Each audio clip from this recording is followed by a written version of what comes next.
Bonjour.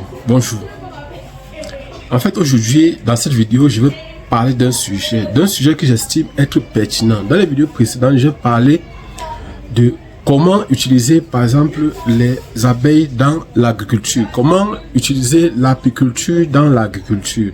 L'apiculture, c'est l'élevage des abeilles et l'agriculture, c'est l'élevage plus les cultures agricoles.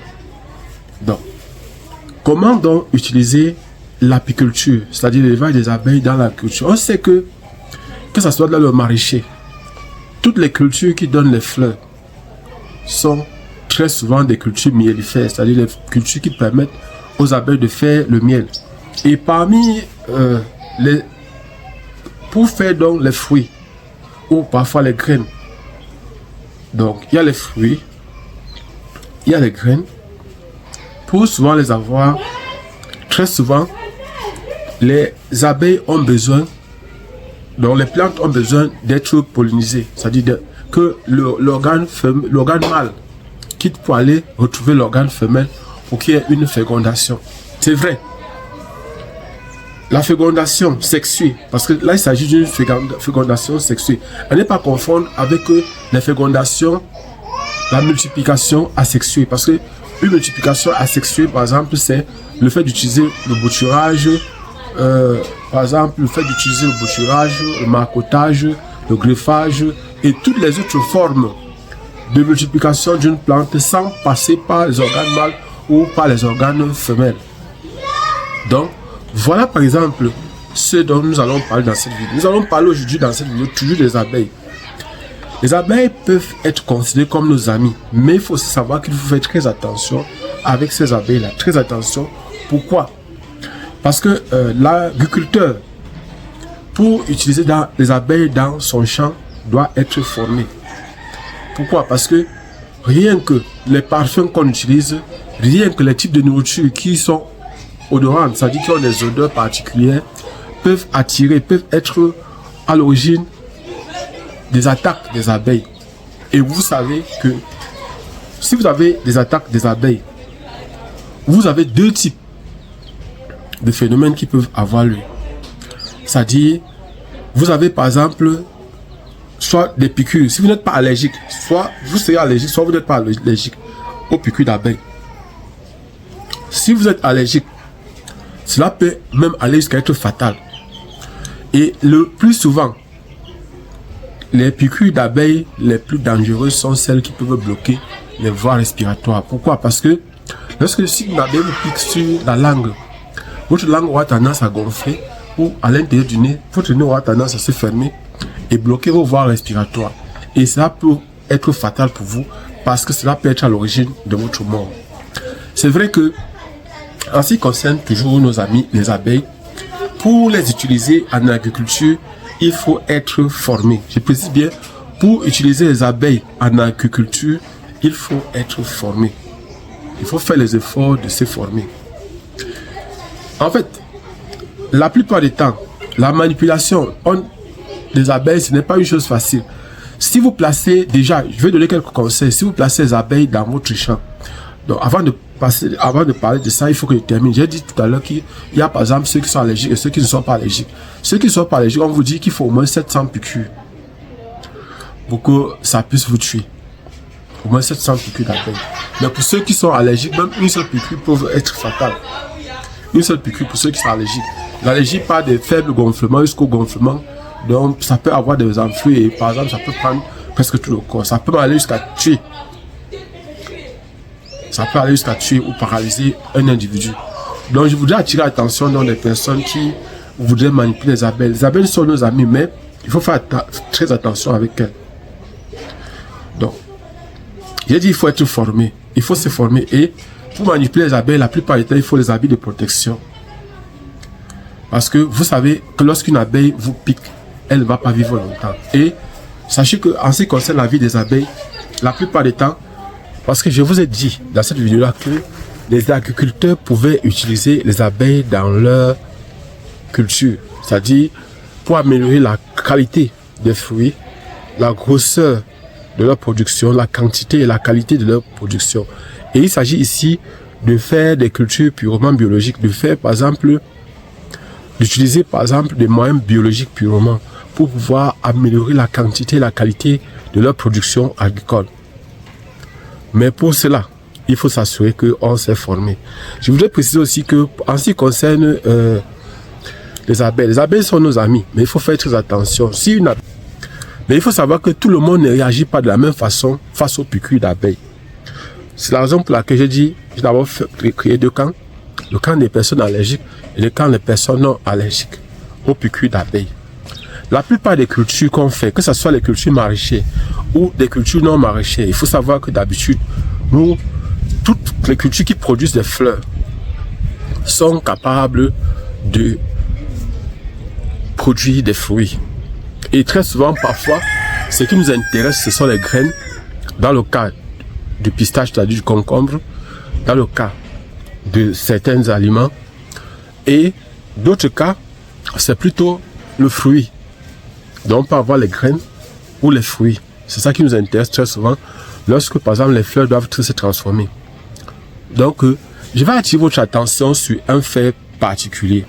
Dans la mesure où, la plupart des temps, lorsque, par exemple, on utilise l'apiculture dans l'agriculture, c'est-à-dire lorsqu'on utilise l'apiculture, c'est-à-dire l'élevage des abeilles à la fin agricole, à des fins agricoles, c'est-à-dire on va obtenir les meilleurs résultats possibles en optimisant la fécondation, en s'assurant que, par exemple, toutes les plantes, toutes les fleurs seront pollinisées. Parce qu'il faut savoir que toutes les multiplications, c'est-à-dire pour la multiplication des plantes, on peut avoir une multiplication sexuée. C'est celle-là qu'il s'agit. C'est sexuée, c'est-à-dire les sexes sont utilisés. Le pollen est utilisé ici. Donc, et il faut savoir que, j'ai parlé de ça dans une précédente vidéo, que il existe des plantes qui sont hermaphrodites, c'est-à-dire qui possèdent en même temps les organes mâles et les organes femelles.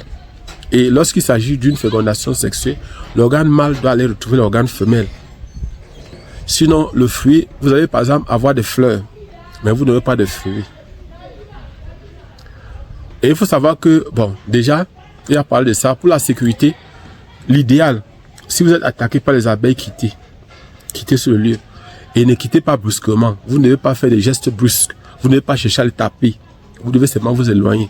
Et éviter de prendre des parfums, d'utiliser des parfums, des nourritures trop parfumées dans les endroits où il y a les abeilles.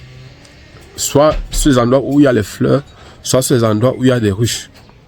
Vous pourriez être très facilement attaqué. Donc, je voulais donc dans cette vidéo aujourd'hui partager quelque chose de vraiment important avec vous. Lorsqu'on parle de l'utilisation des ruches à des fins agricoles, des abeilles à des fins agricoles, il faut se rassurer d'une chose, qu'on s'est formé pour pouvoir le faire.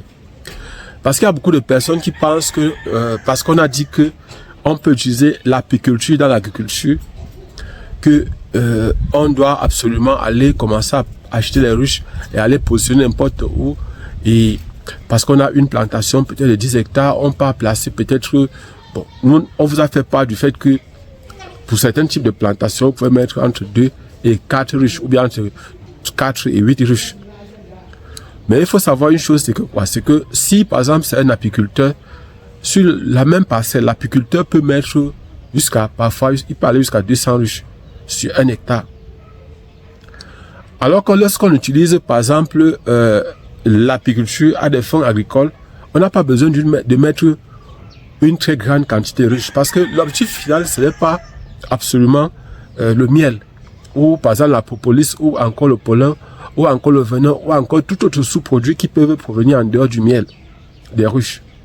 Donc ce n'est pas ça le plus important. Le plus important, c'est la fécondation des plantes. Lorsque l'agriculteur utilise l'apiculture en agriculture, c'est-à-dire utilise les abeilles pour améliorer la qualité et la quantité de ses récoltes. Donc, l'idéal pour moi, le conseil que je peux donner ici, c'est de se former. Sur un hectare, pour un apiculteur, il peut aller, sur un seul hectare, il peut aller parfois jusqu'à, ça dépend de lui. Il peut mettre autant de ruches qu'il veut. Il peut aller à plus de 200 ruches même. L'apiculteur peut aller à plus de 200 ruches. Et il faut savoir une chose, c'est qu'il y a des personnes qui ont peur de mettre les ruches à proximité de leur maison ou dans leur champ parce qu'elles ont peur que les abeilles peuvent attaquer. Je voudrais préciser une chose, c'est que si par exemple vous avez des arbres fruitiers dans vos plantations, si vous avez par exemple des ruches dans vos plantations ou à proximité de vos plantations, travaillez à proximité de ces ruches-là le grand matin. C'est-à-dire quand le soleil n'est pas encore bien sorti, ou encore le soir lorsque le soleil s'est couché. Et évitez de bousculer ces ruches-là. Je dis bien, travaillez le matin, de préférence le grand matin. Lorsque vous voulez, si vous êtes proche, soit d'un arbre fruitier, soit d'un arbre qui possède des fleurs, sur lesquelles il y a des abeilles, soit, donc, si vous voulez travailler proche de cet arbre-là, ou autour de cet arbre-là, ou encore sur un lieu où on a placé des ruches, faites les efforts de travailler soit le grand matin, avant que le soleil ne sorte, soit le soir, lorsque le soleil s'est presque couché. Parce que lorsqu'il fait chaud, les abeilles sont virulents. Bon, peut-être dans une autre vidéo, je vais entrer en profondeur, mais ça sont des petits conseils que je vous donne pour ceux qui veulent se lancer en apiculture ou bien, par exemple, qui ont des arbres fruitiers et qui sont souvent attaqués par les abeilles. Vous devez savoir une chose, c'est que le grand matin, les abeilles ne peuvent pas vous attaquer. Ou tard le soir. C'est-à-dire, si vous êtes proche. Moi, j'avais 32 ruches dans notre plantation. Les abeilles ne piquent personne. Mes soeurs et mes frères, c'est-à-dire les membres de ma famille, savent qu'ils doivent travailler. S'ils doivent travailler dans le champ, dans la plantation, ils doivent travailler le grand matin, proche des ruches. Et dans le reste de la journée, ils peuvent travailler loin des ruches. Parce que les abeilles, ils doivent éviter autant que possible de faire des mouvements brusques. Parce que les abeilles n'attaquent que lorsqu'ils se sentent menacés. Les abeilles n'attaquent lorsqu'ils se sentent menacés. Les abeilles n'attaquent pas pour rien. C'est vrai que il y a des personnes que pour, par exemple, cueillir le miel, ils sont souvent obligés de tuer les abeilles, de les décimer avec du feu. Ce n'est pas nous, on ne peut pas vous conseiller cela. Il y a des personnes qui n'ont pas l'habit adéquat. Ça ne sert à rien de tuer les abeilles. Ça ne sert à rien. C'est vrai qu'elles peuvent piquer, c'est vrai qu'elles peuvent, mais il ne sert à rien de les tuer, de tuer nos amis les abeilles. Ça ne sert à rien. Je ne vois pas l'utilité de cela. Abonnez-vous et partagez le maximum possible cette vidéo. Pour ceux qui ne me connaissent pas, je suis Job Kamdem. Actuellement, je suis dans la région de l'Ouest du Cameroun. Je suis ici pour un projet entrepreneurial. Dans quelques jours, je vais vous présenter les ruches et le miel que je vais cueillir ou que je vais recueillir. Et je vais partager avec vous beaucoup de choses dans cette région. Actuellement, je suis venu là beaucoup plus parce que il y avait un problème familial. Mais en dehors de ça aussi, beaucoup plus pour les ruches. J'ai 26 ruches. Et actuellement, j'ai préparé les bidons pour les récoltes. Et je crois que je dois partager ces moments-là, et au moins une bonne partie de ces moments-là avec vous dans les prochaines vidéos, Inch'Allah. Donc, voilà ce que j'avais à partager avec vous aujourd'hui. Et je voulais préciser que pour ceux qui ont peur, pour ceux qui veulent se former, nous sommes disponibles. Soit vous contactez M. Fonch, j'ai bien précisé, M. Fonch, c'est la personne, c'est un enseignant, c'est un professeur de lycée. Celui qui a créé les ruches Fonch. J'ai précisé que les ruches Fonch sont des ruches que j'ai utilisées. Dans ma plantation, je ne vais pas vous cacher, j'ai au moins 15 ruches, entre 15 et 20 ruches. Je crois que ça doit être 20 ruches Fonch. J'ai au moins 20 ruches Fonch. Et 10 ruches là-dedans. J'avais deux ruches kenyanes. J'ai 2 ruches kenyanes. Donc voilà. Et actuellement, il reste 2 ruches kenyanes. Il y a certaines ruches Fonch qui ont été brûlées par les feux de brousse. Il y a aussi certaines ruches d'Adam qui ont été brûlées. Mais les 2 ruches kenyanes sont encore là. Abonnez-vous et partagez le maximum possible cette vidéo. Je voudrais préciser aussi que pour ceux qui préparent les concours, pour le moment, j'avais précisé dans certaines vidéos que nous allons commencer les prépas concours au mois de janvier. Je précise que pour les inscriptions dans notre groupe de prépa, l'inscription 5 000 francs. Et pour ceux qui préparent le concours niveau baccalauréat, c'est 20 000 francs par mois. Et vous devez avancer au moins 2 mois. Et pour ceux qui préparent les concours niveau DEC au niveau licence, c'est-à-dire Bac plus 2 ou Bac plus 3, c'est-à-dire pour l'entrée en 3e année ou en 4e année, dans les écoles nationales supérieures polytechniques ou dans d'autres écoles, les frais d'inscription, c'est 5 000 francs pour toute l'année. Et les frais de prépa s'élèvent à 30 000 francs chaque mois. Et vous devez avancer toujours au moins 2 mois. Donc, ici actuellement, je vais bientôt arrêter la vidéo comme ça. Mais, s'il vous plaît, sachez que si vous voulez faire l'agriculture, dans l'agriculture, il faut s'assurer que vous êtes formé. J'ai précisé dans une précédente vidéo que faites des efforts de vous former. Ce n'est pas du hasard. L'avantage, c'est que vous aurez en même temps les récoltes, en même temps le miel. Je précise que vous fassiez n'importe quoi, que vous montez ou vous descendez, si vous avez les arbres fruitiers dans votre champ, dans votre plantation, pour que, par exemple, soit les fruitiers, c'est-à-dire les pruniers, soit les manguiers, soit les avocatiers, soit la plupart des arbres fruitiers que vous avez dans votre champ, pour qu'ils puissent produire, il faut les abeilles. Vous ne perdez rien donc en plaçant les ruches, parce que vous le voulez ou pas, les abeilles y seront. Les abeilles vont venir butiner, et ceux qui sont intelligents, ceux qui sont sages, vont profiter.